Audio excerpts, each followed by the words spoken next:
Psalm 149 vers 1 sê, Prys die Here. Sing 'n nuwe lied tot eer van die Here. Sing tot sy lof in die vergadering van sy troue dienaars. Goeiemôre en baie welkom by ons eetdiens vanoggend, wat gelei word deur Christo Weideman. Mag die Here steeds in hierdie unieke manier van saam wees, deur ons geloof en geprys word. En mag sy woord tot groot seën wees vir elkeen wat na hierdie diens kyk of luister.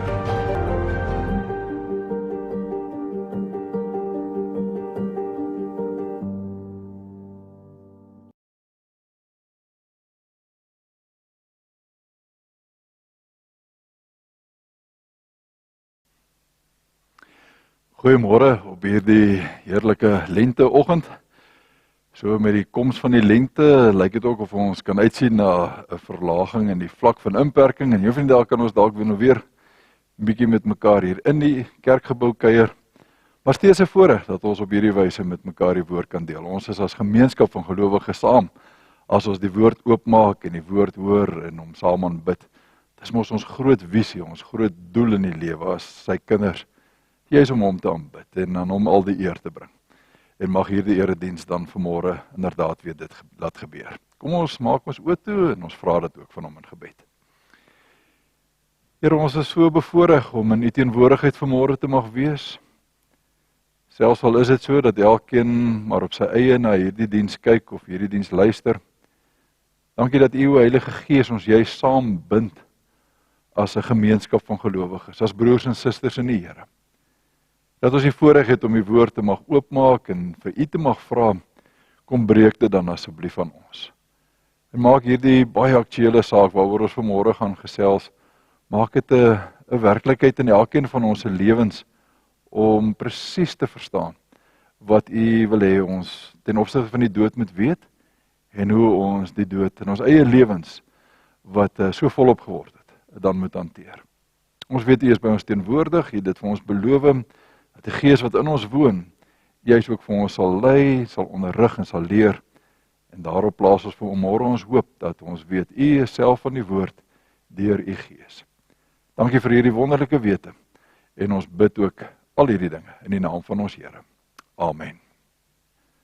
Nou vriende, mag ek begin deur te sê dat die dood het skielik hierdie laaste tyd net te veel, te volop, te vinnig, te erg, te naby aan elkeen van ons gekom. Nie waar nie.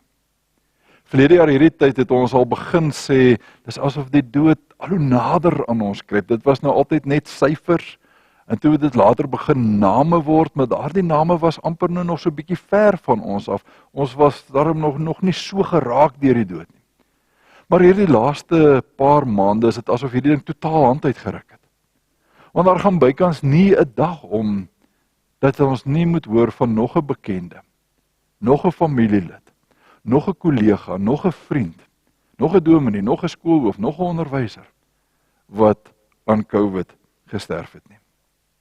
En so tussendeur amper ongesiens gaan mense nog steeds ook aan kanker dood. Sterf mense nog steeds aan hartaanvalle. Is daar nog steeds motorongelukke, maar dit is asof die dood wat COVID bring alles op hierdie stadium oorheers. En hoe meer ek met mense praat, hoe meer kom ek agter, worstel hulle om sin te maak of te probeer maak ten opsigte van hierdie baie dood wat skielik voor ons deur is. Baie mense sukkel en is tooi met die hoekoms en die waaroms hierdie goede op ons pad gekom het. Ander is kwaad, hulle is kwaad vir God, hulle is kwaad vir die wêreld, as ouens wat kwaad is vir die Chinese. Iemand sê nou vir my, moenie eers by hierdie Chinatown van ons instap nie, want hy sal hulle sommer almal skiet, so kwaad is hy vir hulle, asof dit hulle paar ouetjies se skuld is. Ander wil van die dood niks meer hoor nie, jy moenie eers vir iemand dat weet, daar is nog iemand dood nie. En ek dink nie ek is verkeerd as ek vanmôre sou sê, dat elkeen van ons wat na hierdie preek kyk of luister, nie in hierdie laaste paar maande iewers die dood baie naby aan jou gevoel het, vanweë iemand naby aan jou wat ook aan COVID gesterf het nie. En natuurlik is dit so, dat elkeen van ons op 'n unieke manier, op 'n eie manier met die dood moet werk. Elkeen het sy eie manier hoe hy deur die dood moet worstel en hoe hy deur hierdie stappe van rou moet gaan. Jy kan nie vir elke ou sê hy moet dit op hierdie manier doen en daar's net een manier om die dood te verwerk nie. Elkeen doen dit op sy eie. Maar mag ek vanmôre aan die hand van die woord vir jou kom help om vir jou te begelei om ten minste die dood in die regte perspektief te sien. Om die regte insig ten opsigte van die dood self te hê. Sodat in hierdie proses om al hierdie dood wat skielik op ons tafel gekom het, om dit op die regte manier te kan hanteer. En daarom wil ek graag begin deur vanmôre 6 sleutels met jou te deel. 6 sleutels wat dalk so 'n bietjie 'n nuwe perspektief op die dood vir jou oopsluit en vir jou hierdie hele gedagte, hierdie hele saak rondom die dood dalk makliker maak. En die heel eerste, ek dink al 6 is ewe belangrik, maar kom ons sê, die heel belangrikste van hulle almal, is dat ek en jy vanmôre net weer 'n keer moet hoor, die dood is nie vir ons Here Jesus Christus 'n verleentheid nie. O nee, ons Here Jesus Christus word nie onkant betrap deur die skielike baie dood wat ek en jy elke dag om ons beleef nie. Daar is nie allerhande noodplanne wat skielik in die hemel uitgewerk moet word, hoe ons hierdie ding gaan hokslaan, hoe ons hierdie ding gaan stop nie. Met groot respek gesê, ons Here Jesus Christus staan nie met 'n rooi gesig daar bo in die hemel en wonder wat het nou gebeur. Waar het dinge nou skeef geloop? Wat gaan ons nou doen om uiteindelik hierdie pandemie te keer nie? Hoekom kan ek so sê? Want Johannes leer dit vir ons. As Johannes daar op die eiland Patmos is en hy kry die voorreg om vir 'n oomblik in die hemel te wees, dan sien hy vir Jesus daar in Openbaring 1. En dan hoor ons in vers 17 as hy sê, toe ek hom sien, toe ek vir Jesus sien, het ek voor sy voete neergeval soos 'n dooie. Maar hy het sy regterhand op my gelê en vir my gesê, hou op om bang te wees. Want ek is die eerste en die laaste en die lewende. En hoor nou vers 18. Ek was dood, maar kyk, ek leef vir ewig en vir ewig. En ek hou die sleutels van die dood en van die doderyk. Die 2020 vertaling sê, en die sleutels van Hades in my hand vas. Onthou julle uit Hebreërs, die Hebreërskrywer leer vir ons daar in Hebreërs 2 vers 14 en vers 15 dieselfde. Daar hoor ons, dit het hy gedoen om deur sy dood die een wat mag het oor die dood, en dan noem hy hom by die naam, dit is die duiwel, om hom te vernietig. Vers 15, en om hulle wat uit vrees vir die dood, hulle hele lewe lank in slawerny was, te bevry. O nee, nie Satan het beheer oor die dood nie. Nie Satan loop rond met 'n doodsengel en hy kom oes as ware nou meer mense as wat dit mag gebeur het nie. Satan is nie in beheer van die dood nie. Satan is nie die een wat die mag het oor die dood nie. Hy is nie die een wat die sleutels van die dood en die doderyk in sy hand hou nie. Jesus hou die sleutels van die dood en die doderyk in sy hand. Hy is in beheer. Hy is die Here, hy is die Kyrios, hy is die een wat mag het oor die dood. En daarom is dit so belangrik dat ek en jy in die tweede plek moet hoor, die dood is daarom ook nie die vyand wat kom roof en kom steel nie. Ek hoor dit dikwels dat mense sê, die dood is nou soos die vyand wat net kom steel, hy kom roof net. En dit mag dalk vir my of jou so voel, omdat ons so omring is met die dood, omdat die dood so volop om ons geword het. Maar dis nie wat Paulus vir ons leer nie. Paulus leer vir ons in Filippense 1 totaal iets anders. Hy sê daar in Filippense 1 vers 21, want vir my om te lewe is Christus. En hoor nou wat sê hy daarna, ons ken dit almal, en om te sterf is vir my wins. Nie verlies nie, wins. Vir my om te lewe is Christus en om te sterwe is wins. En dan het hy hierdie hele gedagte met die mense van Filippi om vir hulle te sê, ek is eintlik in 'n tweestryd. Ek weet nie wat ek moet kies nie. Aan die een kant wil ek so hartstogtelik na Jesus toe gaan, want dit is verreweg die beste, maar vir julle belang, of in julle belang is dit beter dat ek in hierdie lewe nog vir 'n rukkie bly. Maar hoor wat sê Paulus. Hy sê, vir my is die dood wins. Trouwens, jy sal nêrens in een van Paulus se briewe dit lees, dat hy die gedagte het, dat die dood die vyand is wat kom roof en kom steel en verlies kom gee nie. Dis so 'n bekende teks, wat ons almal eintlik ken. Maar as dit kom by die dood, as die dood in ons lewens en in ons huise instap, dan is dit 'n teks wat ons so moeilik wil glo. Want dan sien ons die dood as nie wins nie, maar as verlies. Hoor asseblief weer mooi, Paulus sê, as my lewe Christus is, as ek my lewe lank in Christus geleef het, dan is die dood vir my nie verlies nie, maar net een heerlike stuk wins. Hoekom? Omdat ek dan by Christus sal wees. en ek in alle ewigheid by hom sal wees, en dit is mos die allerbeste plek in die totale heelal. En omdat dit waar is dit so belangrik dat ek in die derde plek moet hoor, juist daarom is ek nie 'n slagoffer van die dood nie. As ek sterf, is ek nie 'n slagoffer van die dood nie, ek is nie weerloos uitgelewer aan die dood nie. Onthou julle vir Stefanus, daar in Handelinge 7, as hy op 'n dag doodgegooi word met klippe deur die Jode? Vir my en vir jou voel dit, hy was 'n slagoffer van 'n barbaarse optrede van 'n klomp woedende Jode. Maar Stefanus sien homself nie as slagoffer nie. Hoor daar in vers 56 van Handelinge 7, daar staan, maar Stefanus vol van die Heilige Gees het opgekyk na die hemel en die heerlikheid van God gesien en Jesus aan die regterhand van God sien staan. Kyk, het hy gesê, ek sien die hemel geopen en die Seun van die mens wat aan die regterhand van God staan. En dan verloor hierdie Jode dit, hulle gryp die klippe en hulle gooi vir Stefanus totdat hy sterf. Maar net voordat hy sterf, dan hoor ons dat hy in vers 59 sê, terwyl hulle hom stenig, het hy geroep, Here Jesus, ontvang my gees. En dan vers 60, toe het hy op sy knieë neergesak en hard uitgeroep, Here, moet hulle nie hierdie sonde toereken nie. En met hierdie woorde het hy gesterf. Party manuskripte sê nog by, Here, moet hulle nie hierdie sonde toereken nie, want hulle weet nie wat hulle doen nie. Hoe vir my en vir jou mag Stefanus klink of hy 'n slagoffer van 'n wrede dood was. Maar nie vir homself nie. O nee, terwyl hy sterf, terwyl hy in hierdie donkerste, laaste oomblikke van sy lewe hier op aarde is, kyk hy weg van sy eie situasie af. Hy kyk op en wat sien hy? Hy sien die hemel oop en hy sien vir Jesus Christus daar staan. En daarom het hy met sy laaste bietjie krag wat hy het hy nog die moed om te sê, Here, ek gaan nou vir u sterf, maar ek gaan ook nou in u sterf, daarom ontvang u my gees. Maar moet asseblief nie hierdie broers van my hierdie sonde toereken nie, doodgewoon, omdat hulle nie weet wat hulle doen nie. O nee, Stefanus is nie 'n slagoffer van die dood nie. Hy sien vir Jesus raak en hy sterf uiteindelik in Jesus. Trouwens, jy sal in die hele Nuwe Testament nêrens dit raak lees, dat daar na God se kinders verwys word as slagoffers van die dood, as hulle onnatuurlik gesterf het nie. Nie eers Jesus doen dit met Johannes, as Johannes sy kop deur 'n mal vrou in 'n paleispartytjie verloor nie. Nie eers Jesus sê, Johannes was nou die slagoffer van Herodes se dogter nie. Nêrens hoor ons dat Paulus dit sê van enige van die broers wat gesterf het nie, wat vermoor is, wat vervolg is, wat doodgemaak is van wie hulle geloof nie. Die Bybel soek nie allerlei verklaringe vir as mense, as God se kinders op onverklaarbare, onnatuurlike natuurlike maniere doodgaan nie. Hoekom nie? Want hulle weet, hulle is nie slagoffers van die dood nie. As hulle so Stefanus kan sê, ek sien die hemel oop en ek sien vir Jesus daar staan, kan ek nooit 'n slagoffer van die dood wees nie.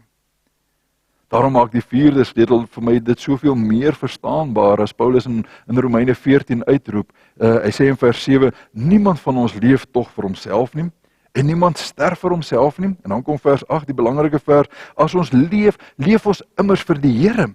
En as ons sterf, sterf ons vir die Here. Of ons dan lewe en of ons dan sterwe, ons behoort aan die Here. Kom ons sê net vinnig weer vir mekaar, as jy in Christus lewe, as Christus jou lewe is, dan kan die dood nooit 'n verlies wees nie, maar is altyd wins. En juist daarom is ek nooit 'n slagoffer van die dood nie. Want sê Paulus vir ons, ek behoort aan die Here in lewe en in sterwe. My lewe is veilig by God, want in hierdie lewe, maar ook wanneer ek sterf, behoort ek aan die Here. Ek leef elke dag, nie vir myself nie, maar vir die Here. En as ek sterf op 'n dag, dan sterf ek ook nie vir myself nie, maar vir die Here. Is dit nie een van die wonderlikste sekerhede wat ek en jy vanmôre in hierdie tyd kan hê nie? Is dit nie presies die woorde wat ons juis in die Heidelbergse Katekismus in Sondag 1 al gehoor het en geantwoord het nie? Daardie vraag, wat is my enigste troos in lewe en in sterwe? En as die bekende antwoord mos dat ek nie aan myself nie, maar aan my getroue verlosser Jesus Christus behoort. Juist omdat dit waar is, hoor hoe mooi volg hierdie goede op mekaar, is het ek soveel vrede as dit kom by die 5de sleutel.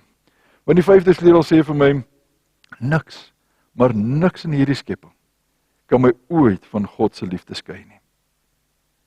Daardie liefde wat daar is in Christus Jesus ons Here.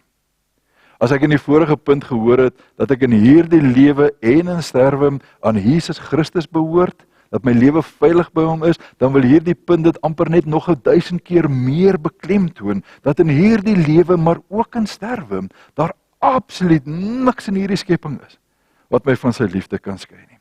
Hoe spel hy dit uit daar in Romeine 8? In vers 18 vra hy die vraag, wie kan ons van die liefde van God skei? Maar dan antwoord hy met 'n klomp watte.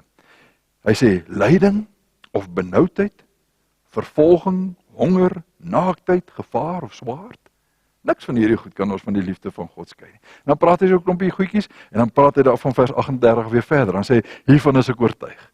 En dan noem hy mos so 'n klomp goed op, en dan begin hy, en dan sê hy, geen dood, hy begin met die dood. Geen dood of lewe, of engele of magte, of teenswoordige of toekomstige dinge of kragte, of hoogte of diepte, en hoor dan nou, of enigiets anders in die skepping, kan my van die liefde van God skei, daardie liefde wat in Christus Jesus ons Here is nie. En enigiets anders sluit mos nou in vanoggend. COVID. Dit sluit in kanker. Dit sluit in die sleg van 'n plaasmoord. Dit sluit in die onbeskryflike seer wat 'n ouer moet deurgaan as sy kind in die vleur van sy lewe of haar lewe in 'n motorongeluk moet sterf. Die belofte wat die Here vir ons gee is dat niks in hierdie skepping ons van sy liefde kan skei nie. Of miskien moet ons net vanmôre vir mekaar weer sê, die Here troos ons nêrens in sy woord so seer met hierdie bekende versie wat ons so lief is om te sê, naamlik God is in beheer nie. Ons kan dit tog so vinnig sê. Jy moet net onthou, jy moet net glo, God is in beheer. Jy kan maar die Bybel gaan deurlees, God beloof dit nêrens vir ons aan mekaar nie. Dis nie sy trooswoord aan ons. Natuurlik is dit waar, dis die absolute sekerheid dat Jesus hou die heelal in sy hand vas. Trouwens, hy het dit net voor sy hemelvaart mos vir onsself gesê, onthou, aan my is alle mag in hemel en op aarde gegee. Hy is natuurlik die Kyrios, hy is die heerser van hierdie wêreld. Maar dis nie sy trooswoord aan ons nie. Nee, veel eerder troos hy ons met 'n paar ander woorde, naamlik, ek is by jou. En jy kan van Genesis tot by Openbaring, kan jy dit gaan deurlees, hoeveel keer gebruik hy hierdie woorde. Hy sê vir Abraham in Genesis 12, ek is by jou as jy hierdie onbekende land moet ingaan. Hy sê vir Moses, ek is by jou as jy hierdie volk uit Egipte moet trek. Hy sê dit vir Josua, ek is by jou as jy hierdie volk in die beloofde land moet intrek. Hy sê dit vir 'n bang Gideon wat wegkruip daar in 'n parskuip, ek is parskuip, ek is by jou dapper held. Hy sê dit hoeveel keer vir Dawid. Ons hoor in Jesaja, ek is by jou as jy deur 'n vuur moet gaan, ek is by jou as jy deur 'n vuur moet stap.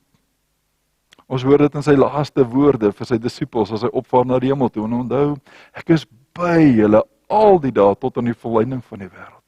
Ek hoor hoe die Hebreërs skrywer dit in Hebreërs 13 vers 5 sê, God het self gesê, ek sal jou nooit verlaat nie, jou nooit in die steek laat nie, ek sal by jou wees. Hoor dit die hele Bybel deur, dis God se trooswoord aan my. Ek is by jou.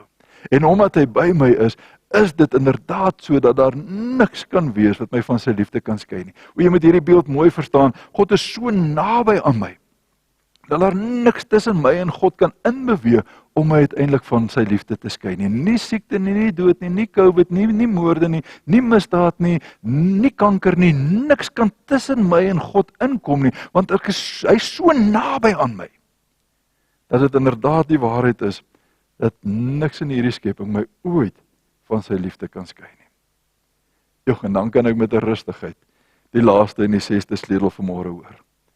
Naamlik dat hierdie lewe, met al sy seer, met al sy sleg, met al sy dood, is genadiglik net tydelik. Ons gaan nie vir altyd in hierdie wêreld bly nie. Nee, ons is op pad na ons ewige tuiste. Ons is op pad om vir ewig by ons Here Jesus Christus te gaan leef. Hy het dit nie vir onsself gesê, nie, net voordat hy gekruisig is, toe hy oor sy hemelvaart praat nie, daar in Johannes 14, as hy in vers 1 en 2 vir hulle, in die huis van my Vader is daar baie woonplek. As dit nie so was nie, sou ek nie vir julle gesê het, ek gaan om vir julle plek voor te berei, en hoor nou, en as ek gegaan het en vir julle plek voorberei het, dan kom ek terug en kom haal ek julle, sodat julle by kan wees waar ek is, tot in alle ewigheid. En as dit Paulus wat baie verder hieroor uitbrei, as hy in 2 Korintiërs 4 en 2 Korintiërs 5 hieroor praat. Daar in vers 17 van 2 Korintiërs 4 sê hy, om hierdie rede word ons juis dan nie moedeloos nie. Al is ons uiterlik besig om te vergaan, innerlik word ons van dag tot dag vernuwe. Hoor nou, ons swaar kry in hierdie lewe is maar gering en dit gaan verby. En dit loop vir ons uit op 'n heerlikheid wat verreweg alles oortref en wat vir ewig bly. En dan sê hy, juist daarom is ons oog nie gerig op die sigbare dinge nie, want die sigbare dinge is maar tydelik. Nee, ons oog is gerig op die onsigbare, dit wat ewig is. En dan begin in 2 Korintiërs 5 vers 1 deur te sê, ons weet mos nou, dat wanneer ons aardse woning, wat maar 'n tent is, afgebreek word, ons 'n vaste gebou in die hemel sal hê. Dis 'n gebou wat nie deur mense gemaak is nie, maar deur God. En hoor, dit bly vir ewig staan. O, hierdie lewe met al sy sleg, met al sy seer, met al sy dood. En hierdie ou liggaam van my wat so vatbaar is vir siektes en vir virusse en vir kieme en vir al hierdie ander goede, is genadiglik net tydelik. Kan ek dit probeer verduidelik met die beeld van, dis soos 'n naweekkamp wat jy in 'n tent het. En as daardie naweek klaar is, dan beweeg jy terug na jou huis toe. En jy moet weet dat ons lewe hier op aarde is baie kort, is baie tydelik, dis maar soos 'n naweekkamp in 'n tent. Maar op 'n dag gaan die Here daardie tentpen kom uitreik en sê dis nie meer vir jou nodig om in hierdie tent met al sy ongerief en sy onveiligheid en sy tydelikheid te bly nie, as jy in die koning se huis, in sy paleis kan gaan bly nie. Hoekom sal jy ooit hier wil bly? Hoekom sal jy hierdie ongerief en hierdie onveiligheid en hierdie sleg en hierdie seer vir ewig wil hê? As die Here 1000 miljoen keer beter vir jou beplan het, dat jy vir altyd en vir ewig in sy teenwoordigheid in sy huis moet wees. Daarom verstaan ek dat Paulus dit uitjubel in vers 17 as hy sê, ons swaar kry in hierdie lewe is maar gering en dit gaan verby, maar dit loop uit op 'n heerlikheid wat alles by verre oortref en wat vir ewig bly. Of soos wat hy in Romeine 8:18 dit stel as hy sê, ek is daarvan oortuig dat die lyding wat ons nou moet verduur nie opweeg teen die heerlikheid wat God vir ons in die toekoms sal laat aanbreek nie. Wat 'n heerlike troostwoord op 'n oggend soos hierdie, wat ons vir ons voel die dood het as ware in ons midde kom kamp opslaan. En al is dit vanoggend seker die beste nuus wat ek ooit met jou kan deel, vat dit nie weg dat ek en jy nog steeds deur die dood geraak word nie. Vat dit nie vir 'n oomblik weg dat die dood van elkeen van wie ons hoor vir ons sleg is nie. En dat ek die dood afmaak, dat jy nie mag rou of mag treur of mag hartseer wees nie, alles behalwe. Natuurlik moet ons dit doen. Natuurlik mag ons dit doen, want dis mos ons mense. Dis my vriend, dis my kollega, dis my broer, dis my suster, dis my ma, dis my pa, dis my kind. Met wie ek 'n lewe gedeel het, met wie ek gelag het, met wie ek gekuier het, met wie ek gespeel het, saam met wie ek gewerk het, wat skielik nie meer is nie. Natuurlik beleef ek en jy verlies as een van hierdie mense van ons af weggeneem word. Alhoewel dit vir daardie persoon nie verlies is nie, as hy in die Here geleef het, dan het ons mos nou gehoor, is die dood vir hom wins, maar vir my en vir jou wat agterbly, sit ons met 'n stuk verlies wat ons moet hanteer. Daarom, natuurlik is my hart stikkend, elke keer as ek hoor van nog iemand wat dood is. Natuurlik huil ek saam met elkeen wat hierdie wrede pad van afskeid moet loop. Maar ek weet ook vanmôre, in hierdie hele proses is ons genadiglik nie sonder troos nie. Ons is nie ontroosbaar nie. Die dood het nie die laaste sê gehad nie. Die dood het nie gewen, soos wat baie mense deesdae dink nie. Die dood is nou besig om te wen, kyk net hoeveel mense gaan nou dood. Kom ons sê net weer vir mekaar, 6 sleutels. Die sleutels van die dood en die doderyk is in Christus se hand. Hy hou dit vas en niemand sal dit ooit weer uit sy hand kan ruk nie. Juist daarom kan ek en jy weet, is die dood nie die vyand wat kom roof en kom steel nie. Vir hom wat in Christus leef, is die dood wins. Juist daarom is ek nie 'n slagoffer van die dood nie, want as ek kan opkyk en in my doodsoomblikke Jesus kan raak sien, dan weet ek gaan in die volgende oomblik my gees vir hom gee. Hy gaan dit ontvang. Ek gaan veilig in sy hande sterf. Daarom weet ek in hierdie lewe, maar ook in sterwe, behoort ek nie aan myself nie, maar aan Jesus Christus. En juist omdat ek aan hom behoort, weet ek, hy is so naby aan my, dat daar niks in hierdie skepping is, wat my ooit van sy liefde kan skei nie. En dit maak dat ek met die wete leef, ek is eintlik maar in hierdie wêreld net op 'n naweekkamp in 'n tent. Dis maar kort, dis maar vinnig. En dit gaan verby. Daarmee saam al die seer en al die swaarkry en al die lyding en alles wat ons moet verduur in hierdie lewe, dis van korte duur.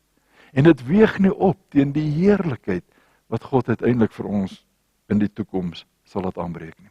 Daardie dag as hy ons kom haal om vir altyd by hom te wees nie. Mag jy hierdie 6 sleutels vanmôre net neem.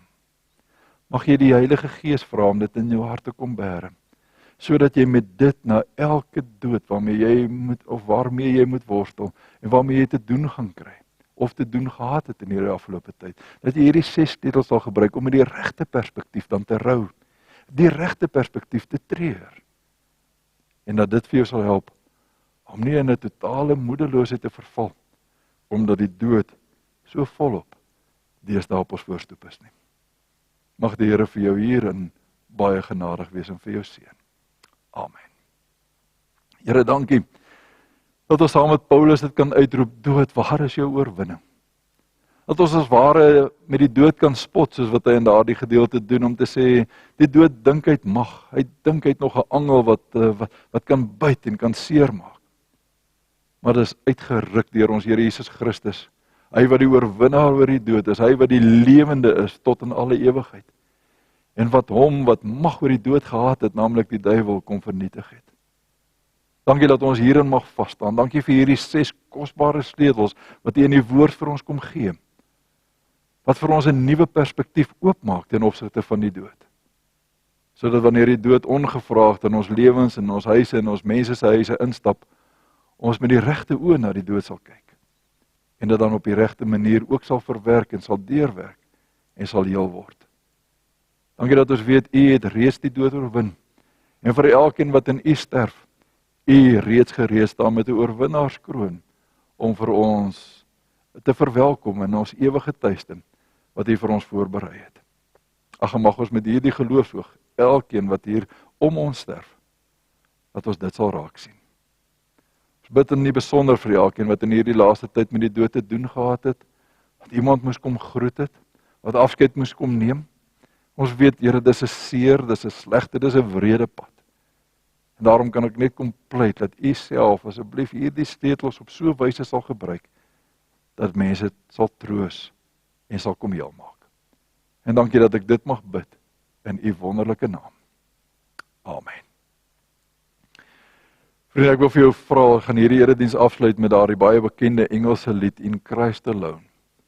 Maar luister veral na die laaste 2 strofes, dis die 8 reeltjies, maar veral daai laaste 4, ek wil sê, daai 4 reeltjies som my hele preek op. Ek het hoe lank gewerk aan hierdie preek en daai 4 reeltjies sê eintlik alles. Maar daai 4 verse sê, geen helse magte, geen wêreldse magte, kan my ooit uit God se hand pluk nie. Van die dag wat ek gebore is, tot die dag wat ek sterwe, is hy die een wat my vashou, sodat wanneer hy my kom haal, om my huis toe te neem, ek vir alle ewigheid veilig by hom sal wees. Luister dit asseblief met aandag, en glo dit soos wat jy die res van hierdie evangelie glo.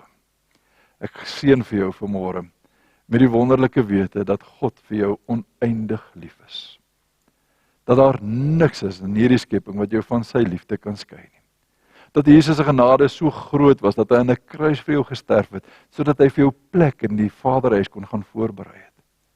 En dat die Heilige Gees hierdie waarheid in 'n werklikheid in jou lewe sal maak, elke dag terwyl jy in hierdie lewe nog is, sodat jy met vreugde kan uitsien na daardie dag, as hy ook vir jou kom haal.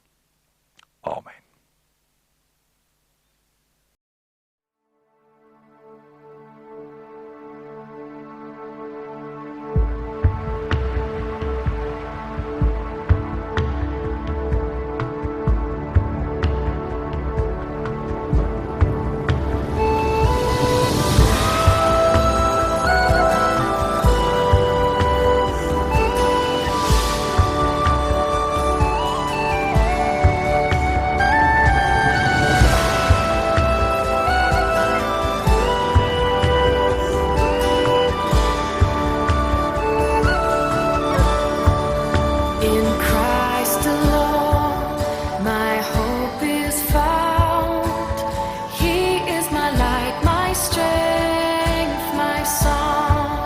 This cornerstone